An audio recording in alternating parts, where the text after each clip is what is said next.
must have our masks on at all times. If you force people, they'll start rebelling.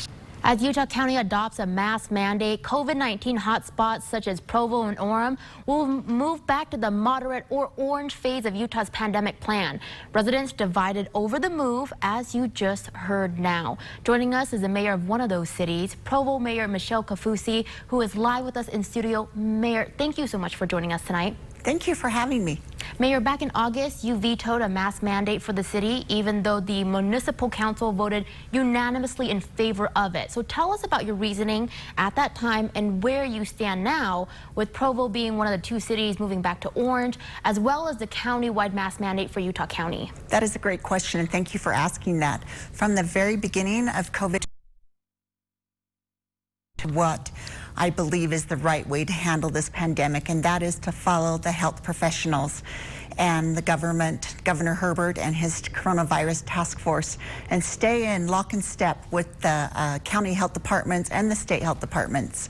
So when my council decided to put a mandate in place, I vetoed it because not a single person from the county health department, not my chief of police, nobody asked me to come out and do a mandate. I know that the county was worried about a patchwork type system going on, and that's what we were worried about too. But now with the mandate in place and with the professionals, the health professionals, I'm not a health professional, they are, and now that they've come out with it, I am 100% behind it, as I was with our council. As soon as it became a law, I'm a law-abiding citizen. I got behind it.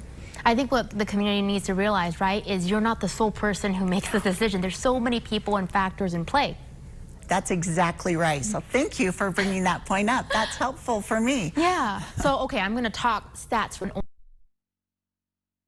Orem accounted for more than 57% of Utah County's cases last week. So the positive test rate in the county is 20%. The rest of the state is only at 10%. So could you share, you were saying earlier what the experts at your local health department are telling you right now as to maybe rates are growing, and as the city's leader, what do residents in Provo need to do to help bring these numbers back down? Well, it's for me, we saw this coming. When you have the two biggest universities right in your city, we have and Brigham Young University. We're a college town. We love being a college town. We knew the students were coming. So the problem is when you bring that many students in, and 15 to 24-year-olds, it's a no-brainer. That's where the issue is. But what that means for us is we as a city, we need to educate them and get them behind us and have them get buy-in so that we can all come together and comply and solve this problem. And I think as a fellow parent, I mean, you're probably speaking to other parents, like talk to your kids. No kidding. Hard. I'm talking to my own kids, and I have 5 of those naughty kids. Right. Okay. So we learned today that Provo High is actually moving their homecoming game against Wasatch High down to Spanish Fork so that parents and fans and friends could attend. Does that kind of defeat the purpose, though, of what we're trying to accomplish if all these people, they leave, go to Spanish Fork, and then come back home anyways? What's your take on that? So I was surprised when I heard that today. I'm not sure if you're aware, but I was on the Provo Board of Education for 7 years, and they are good people. The piece that people need to remember is city government is independent of the school district, but I know the superintendent, I know they'll take this very serious, and I know they'll make the right decision and handle this that will impact and be what's best for the overall city. We've got a number of citizens who don't trust the government right now, others who believe that a mask mandate violates their constitutional right. So what are some of the challenges that you and our city officials are facing right now with trying to gain compliance and trust from community members? A lot of it has to do with trust, and the other piece of it is education. I'm a huge proponent for education, and we are getting ready to ramp up an enormous campaign.